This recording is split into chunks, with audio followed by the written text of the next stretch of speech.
Meu querido Aldo Fornazieri, bem-vindo mais uma vez, saudade de você. Deixa eu colocar aqui as legendas para a gente acompanhar perfeitamente aqui, para todo mundo saber com quem a gente está falando aqui.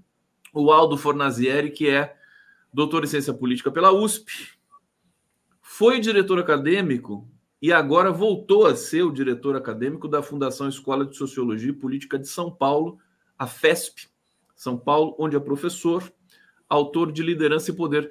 Meu querido Aldo Fornazieri, primeiro conta essa história que você estava me falando no bastidor aqui, que você voltou para a direção acadêmica da FESP. É isso? Tudo bom, querido?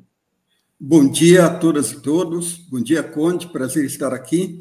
Eu fui diretor acadêmico de 2006 a 2017. Aí fiquei como professor depois, mas agora em dezembro eu reassumi porque me deram uma missão. E a missão, quer dizer, você sabe que tem, de certa forma, uma crise geral do ensino no Brasil, nos Estados Unidos, principalmente na área de ciências sociais, e parece que as ciências sociais estão meio um pouco perdidas ali, nesse contexto todo da revolução tecnológica, da revolução digital e tudo mais e tal. Então, me chamaram para atualizar os cursos nossos, que são de ciências sociais aplicadas. Quer dizer, nós vamos fazer um trabalho inovador de atualização, buscando, quer dizer, articular mais ou menos três coisas. Em primeiro lugar, responder à questão magna do nosso tempo, que é a questão da crise ambiental e do desenvolvimento sustentável. Em segundo lugar, como você articula a humanidade, ciências sociais, arte, cultura com as tecnologias digitais. E, em terceiro lugar, quer dizer que é o problema da crise da democracia. Então, em cima desses três eixos, nós vamos tentar atualizar os nossos cursos, eu tenho estudado isso, e vamos fazer uma reforma dos projetos pedagógicos. Eu acho que vai dar certo, eu acho que a FESP, em certo sentido, vai sair na frente, e vamos também, sem abandonar a teoria, que sempre foi forte lá na sociologia e política, vamos também apostar mais num viés profissionalizante, principalmente nessa relação entre ciências sociais e tecnologias. Olha, maravilha, aqui a FESP em São Paulo. Aliás, quem está nos assistindo aqui, se quiser fazer um curso, né, na FESP, estão absolutamente convocados e convidados aqui por inclusive por essa novidade de o Aldo Fornazieri estar de novo na direção acadêmica ali, que traz todo um lastro, né, para os cursos que estão ali sendo desenvolvidos, ainda mais com essas pautas aí que você destacou, né, que tem a ver com o meio ambiente, que tem a ver com todas as demandas atuais. Aldo, eu vou querer falar com você hoje sobre Fernando Haddad, sobre Israel, crise Israel-Brasil diplomática, mas não tem como não falar do ato na Paulista de ontem, que nós vimos ali a extrema-direita brasileira, agora se misturando muito mais com religião, né? Eu tive essa percepção ontem. Eu queria ouvir de você primeiro, em linhas gerais, como é que você interpretou e recebeu essa manifestação do Bolsonaro de ontem na Avenida Paulista, que foi agendada em função do fato dele estar praticamente sendo conduzido à prisão de tantos crimes cometidos ali no governo, infelizmente, anterior a esse governo de agora, do presidente Lula. Aldo Fornazieri. Bom, eu entendo que o ato teve uma natureza ambígua. Por que teve uma natureza ambígua? Por um lado, ele foi defensivo, exatamente por isso que você coloca, quer dizer, o Bolsonaro está numa defensiva perante o judiciário, com a perspectiva dele ir preso, da cúpula que o cercou e que planejou o golpe ir presa, de vários atores ali que vandalizaram os prédios públicos já estarem presos, né, com condenações altas, e aí vem todo um problema de coerência do judiciário, né, do STF. Quer dizer, se esses que vandalizaram pegaram penas altas, quais serão as penas da cúpula que organizou o golpe? Quer dizer, aparentemente ela tende a ser mais alta. Então, não é brincadeira, digamos assim, quer dizer, essa situação deles é uma situação muito delicada, então, nesse sentido, foi um ato defensivo. Mas, por outro lado, foi um ato ofensivo do ponto de vista político. Por que foi ofensivo do ponto de vista político? Porque ele teve capacidade de mobilização, teve capacidade de agitação, teve a inserção, né, mais próxima agora com a base evangélica, né, e misturando um pouco essa questão de Israel, você está vendo aí as bandeiras de Israel, né? Então, a direita, a extrema-direita, o bolsonarismo, tem ainda uma grande capacidade de convocação nas ruas, que parece assim que a esquerda não tem. Ela vem desde 2015, 2016, quer dizer, a esquerda meio que perdeu as ruas. E isso é um fato preocupante. Por que é um fato preocupante? Porque eles convocaram um ato e já foram com uma bandeira política. Quer dizer, já definiram uma estratégia. Qual que é a estratégia? A estratégia da anistia. Inclusive se apropriando do discurso da pacificação do país. Então, quer dizer, como é que vai ficar a situação agora da esquerda e dos progressistas e do campo democrático?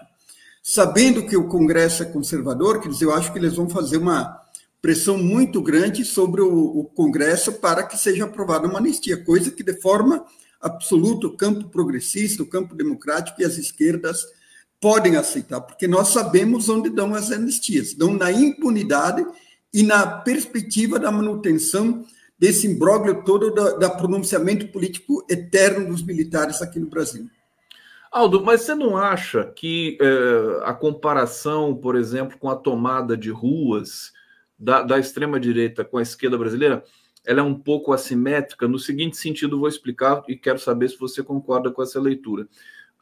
Essa tomada de ruas da extrema-direita parece uma coisa mais festiva, parece uma coisa mais assim, um evento misturado com religião e tudo mais, e que as pessoas vão, quer dizer, mobilizar politicamente é uma coisa, imobilizar nesse descompromisso, digamos assim, que a gente rastreia ali nas fileiras da extrema-direita, seria outra coisa. Você consegue entender um pouco a minha questão? Não concordo. Eu acho que é um ato...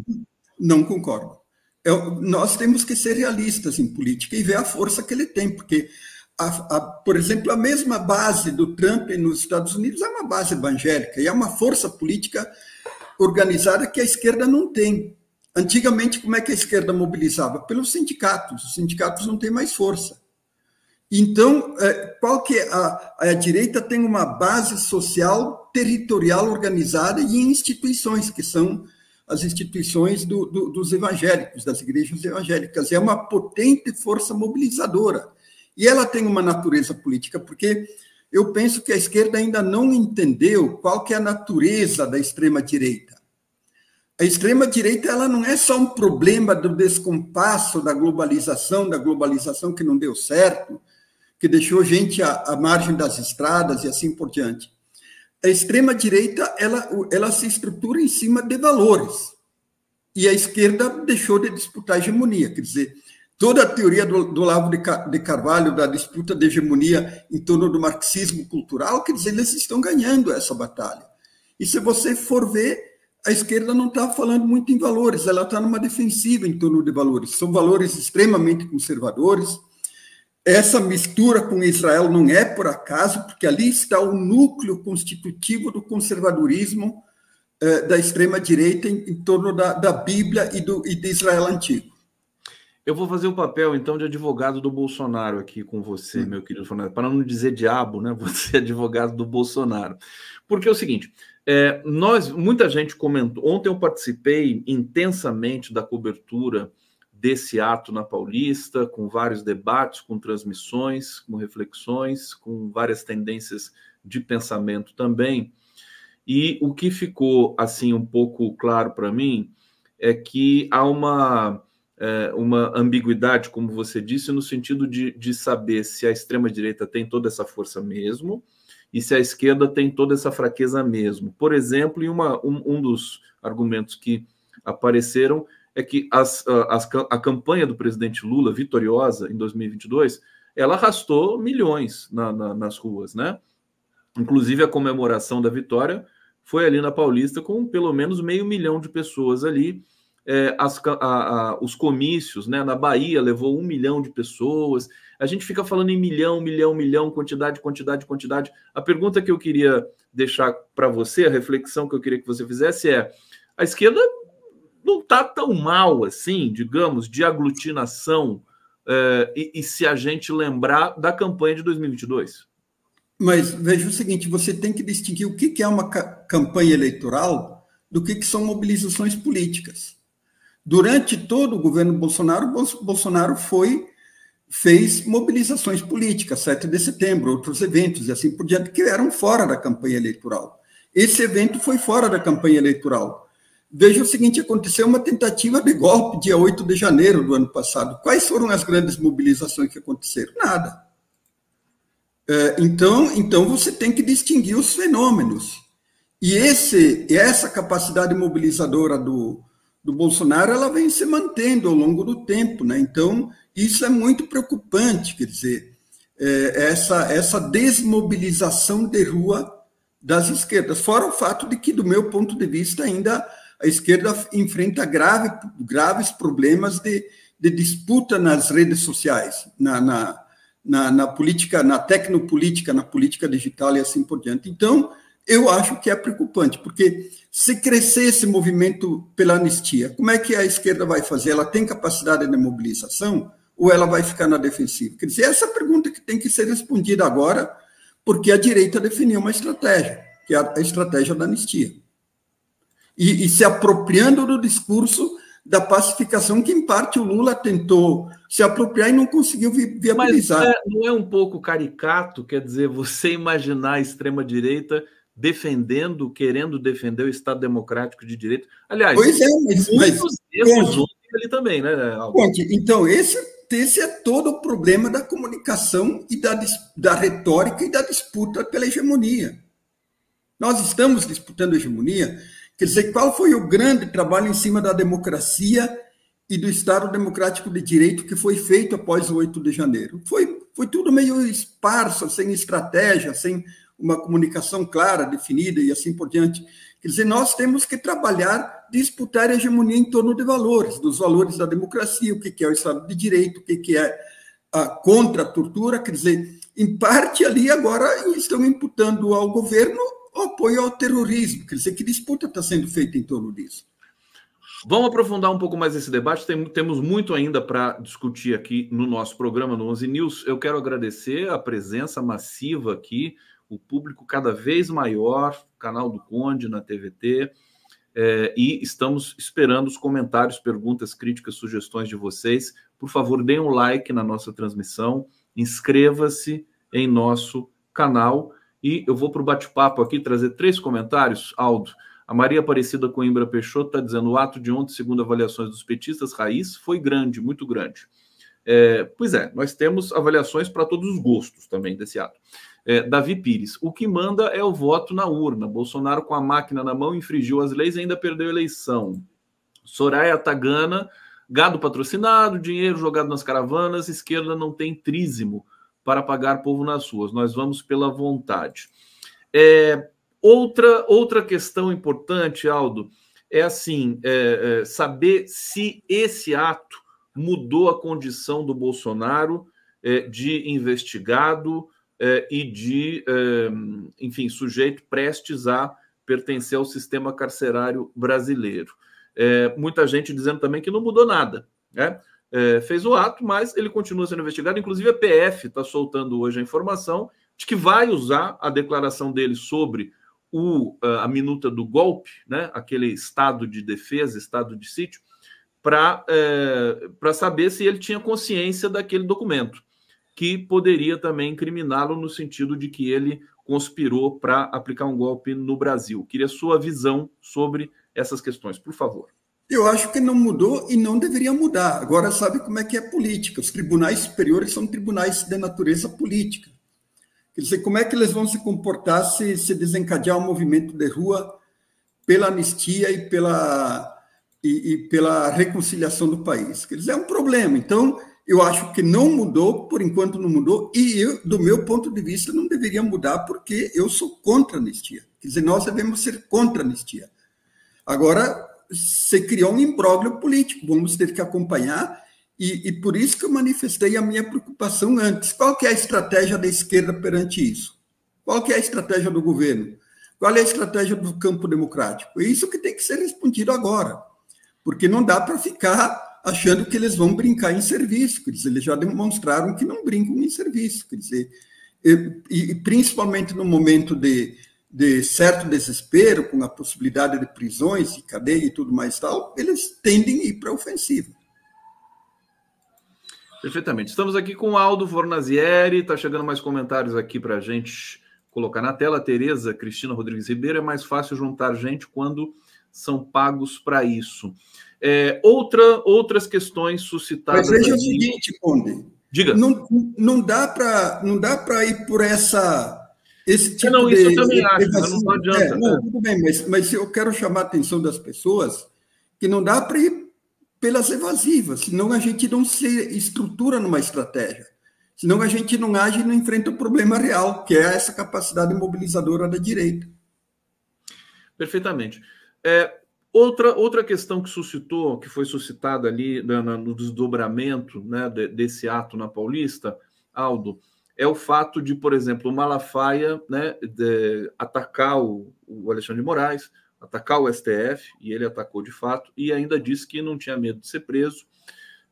Foi feita todo um cinturão de proteção ali para o Bolsonaro, embora eu acho que a defesa dele está deixando muito a desejar para ele como cliente, o que eu até comemoro, mas acho que a defesa do Bolsonaro não está num bom momento, pelo menos, de dizer para ele não atacar o Alexandre de Moraes, etc, etc, etc. Sobre isso, você acompanhou alguns momentos ali, inclusive eu tenho alguns momentos para mostrar aqui para a gente, mas eu queria saber de você o que você achou desse processo. Quer dizer, o Malafaia, por exemplo, pode ser interpelado agora pela justiça. Pode ser interpelado. Agora, é estratégia. Veja o seguinte, nada é por acaso. Isso que nós temos que entender, porque, veja o seguinte, quer dizer, por que foi o Bolsonaro, então, ele se exime um pouco de atacar o Alexandre de Moraes, o STF, mas tem alguém que ataca. Então, é uma divisão de trabalho político.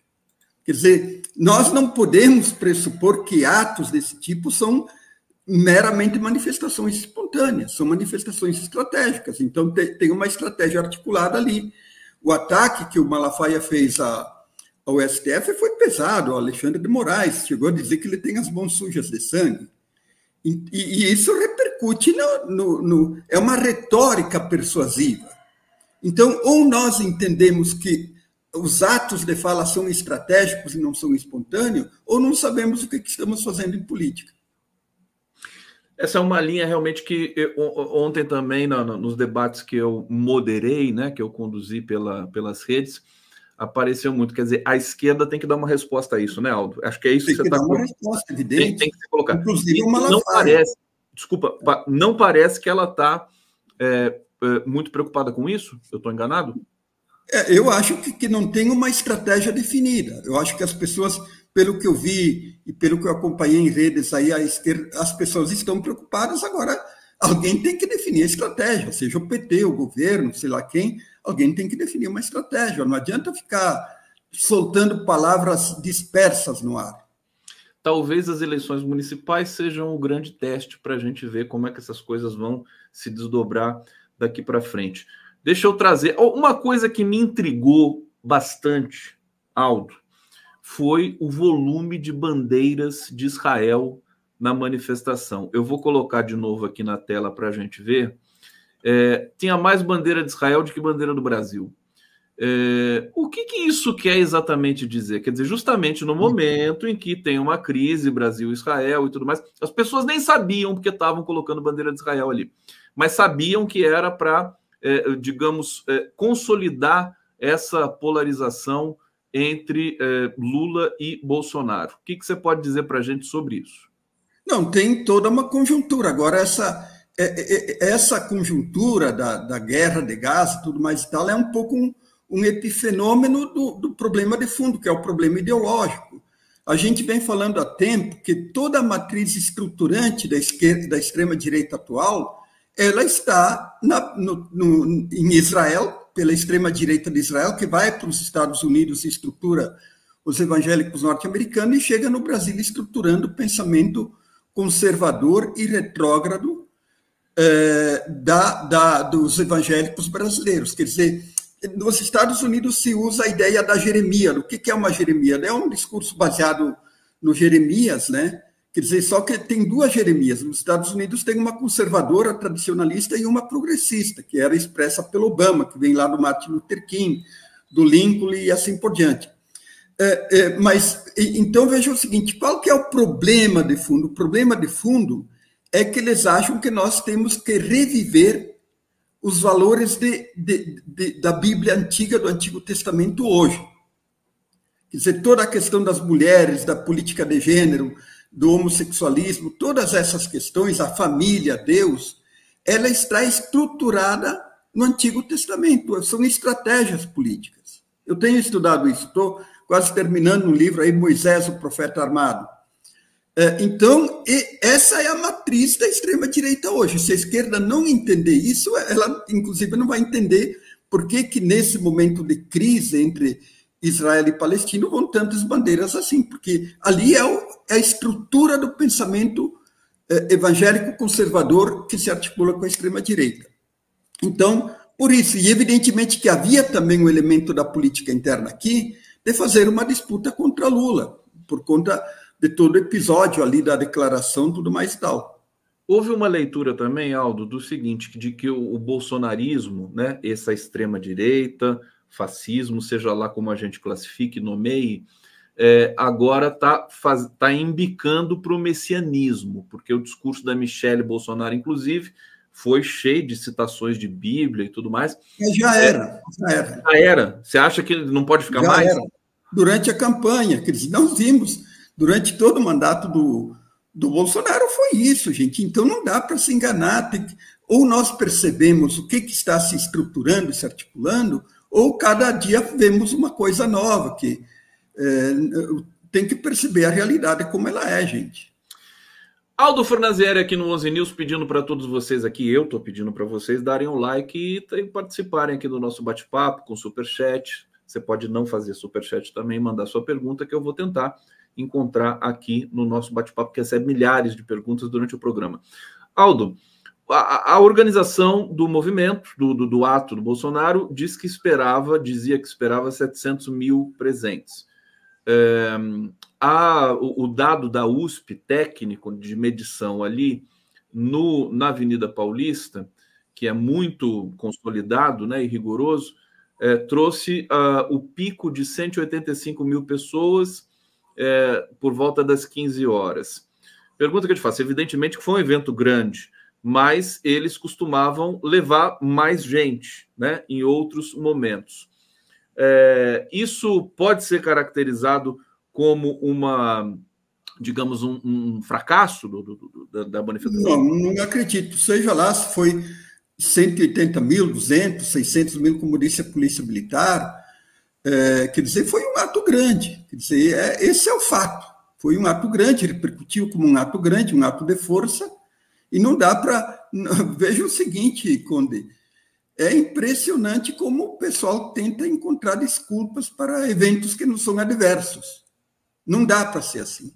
Ou encaramos o problema de frente, ou vamos construindo dificuldade no nosso caminho. Mais um dado, então, para você. Há um comentário de bastidor que coloca que o Bolsonaro contrariou pastores importantes em São Paulo e que por isso que não teve uma adesão maior ainda do que foi.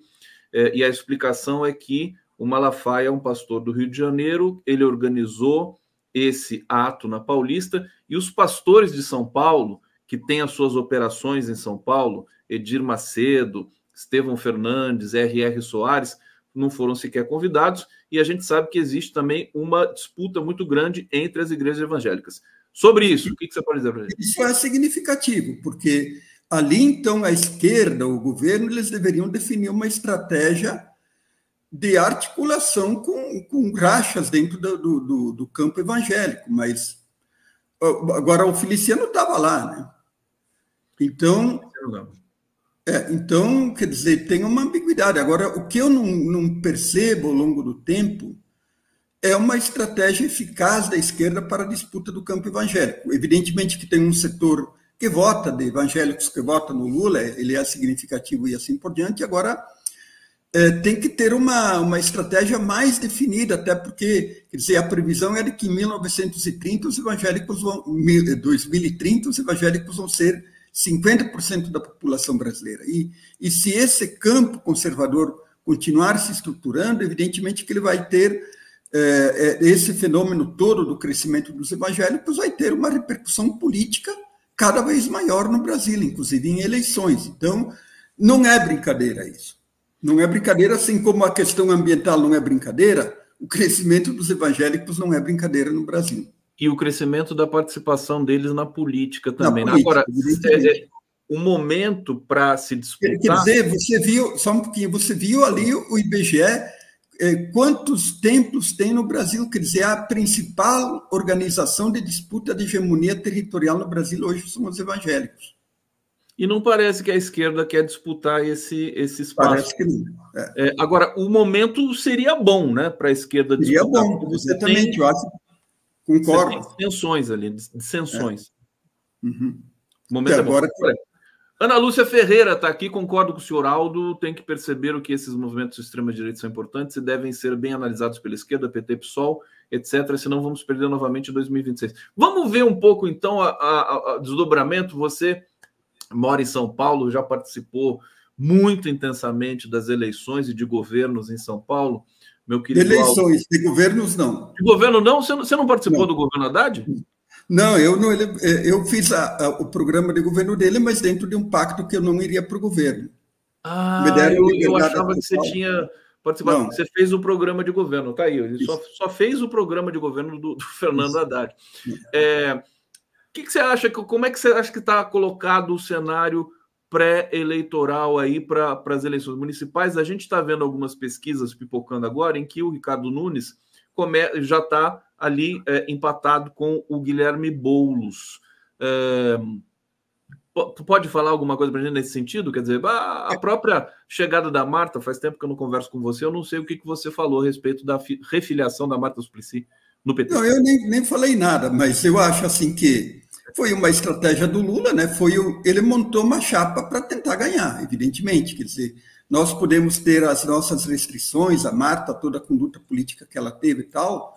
Agora, uma coisa é isso, outra coisa é a disputa eleitoral. Do ponto de vista eleitoral, eu acho difícil que se formasse uma outra chapa melhor, uma vice melhor para o Boulos.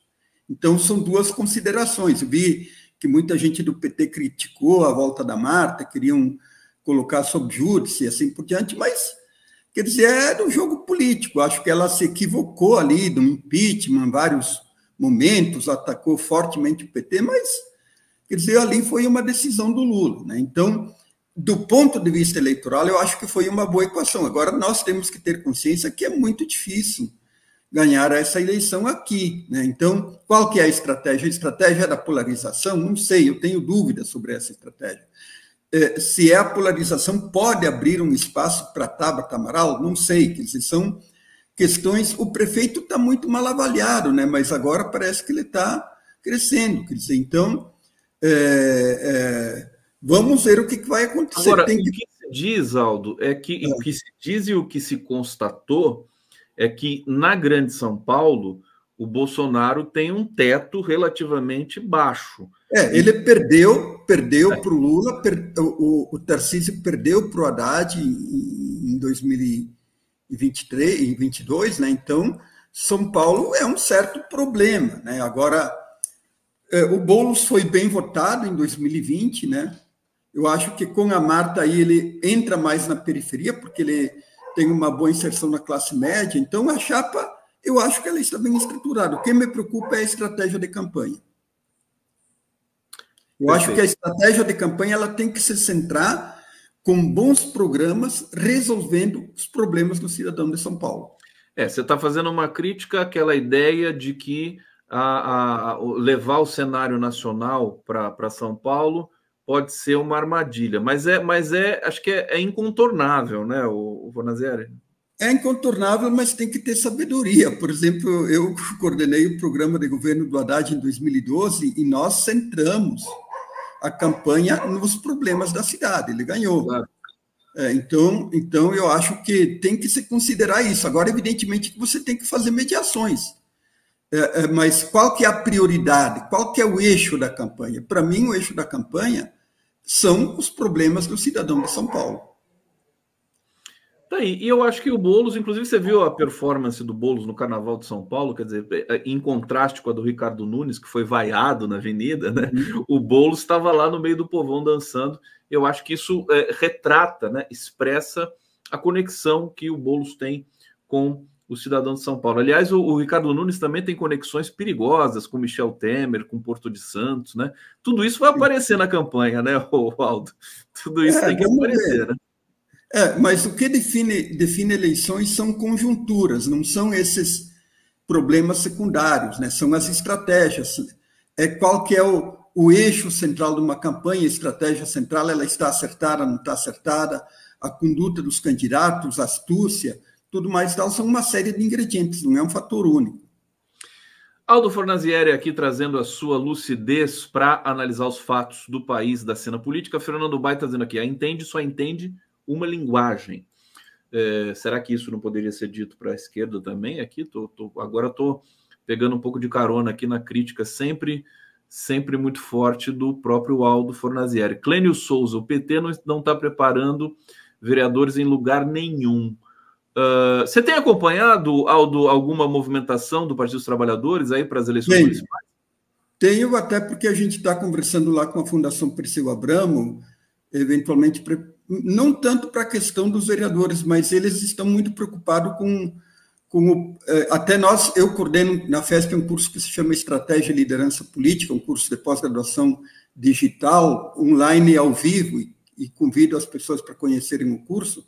Então, a Fundação Perseu Abramo, ela nos contatou para conversarmos sobre a formação de lideranças intermediárias, que é uma grande preocupação lá da Fundação Perseu Abramo, de setores do PT. Nós somos apartidários, evidentemente, como o FESP, tudo mais e tal, mas os partidos e outros partidos também têm essa preocupação, porque aparentemente há um declínio das lideranças políticas hoje, e os partidos como um todo deveriam se preocupar mais com a formação de novos líderes capazes. Quer dizer, o relato que a gente tem de dentro do PT é que o pessoal está mais interessado em se aboletar em cargos, em salários. Aliás, foi a crítica que o presidente Lula fez na refiliação da massa lá na Casa de Portugal, você viu? Exatamente. Então, é uma preocupação real, eu sei que é uma preocupação do Lula, pelo que o pessoal da Fundação Perseu Abramo nos falou. Então, vamos ver, eu acho que todos os partidos deveriam eles têm as fundações que recebem dinheiro público.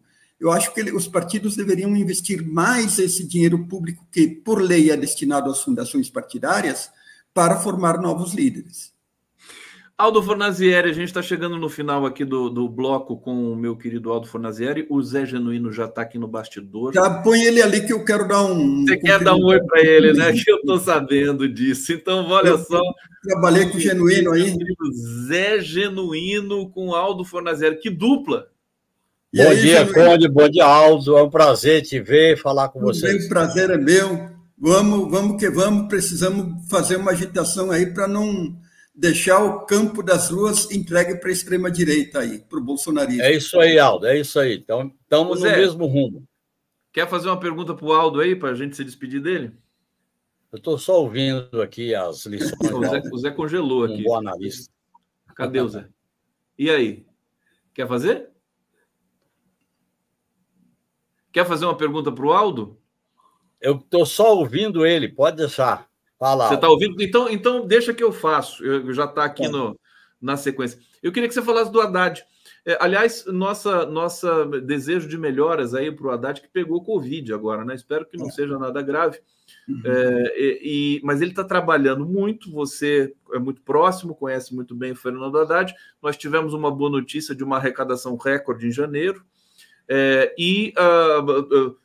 Tudo que foi levado para o Congresso em 2023 foi aprovado. Ele estava dizendo isso numa entrevista que ele deu para a Miriam Leitão, e ele faz o prognóstico que 2024 também pode ser né, um processo de negociação. O governo negociou, o Lula chamou os líderes para jantar lá no Alvorada e tudo mais. Fala um pouco sobre a condução econômica para a gente encerrar, querido Aldo. Bom, eu tenho defendido a política do Haddad desde o início, né? Que escrevi artigos, Haddad no rumo certo, tudo mais e tal, porque eu penso que há uma incompreensão da esquerda sobre a relação entre a política fiscal e a política social. Quer dizer, se você não tem uma política fiscal adequada, equilibrada e assim por diante, as coisas desandam, como desandaram no governo Dilma. Então, você, para investir e para ter a sustentabilidade das políticas sociais, você tem que ter uma política, porque senão o capital te estrangula. Quer dizer, e aí vem a inflação, vem os juros altos e assim por diante. Então, eu acho que esse esforço fiscal do Haddad, ele é crucial para fortalecer o Estado brasileiro. Um Estado que não tem um potencial de emissão como os Estados Unidos têm, ele tem que ter equilíbrio fiscal. Nós vimos ali a tragédia de 2008, a tragédia de 2012, 11, 12 na Europa, na Irlanda, na Grécia, na Itália e assim por diante, porque eles perderam o controle fiscal. Então, Estado forte é um Estado com dinheiro, com uma saúde fiscal muito boa. Então, eu acho que agora, inclusive, vai se expandir, pelo que o Haddad vem falando, a Simone Tebet também vai começar a atacar o problema do gasto, que é um grande problema no Brasil, e penso muitas vezes que a esquerda não se preocupa com o corte dos privilégios. Nós temos privilégios absurdos no poder público. E agora parece que esse problema vai ser atacado. Então, melhorar o gasto, a qualidade do gasto, é uma outra investida para recompor a capacidade do Estado brasileiro. E só para terminar, Conde Genuíno, eu acho que esses frutos desse esforço fiscal que o Haddad vai estar fazendo, eles vão vir em 2025 e 2026, em momento crucial. Aldo Fornazieri aqui no 11 News, eu quero te agradecer muito, meu querido Aldo, vou te chamar, não vou deixar passar tanto tempo para te chamar de novo não, porque é importante te ouvir sempre, né? Para a gente saber como é que, a quantas andam as situações e o cenário político no Brasil, os cenários políticos no Brasil. Obrigado, eu vou seguir aqui com o Genuíno e um grande abraço para você, querido. Vou acompanhar aqui. Tá bom, Aldo. Um abraço para vocês. Valeu.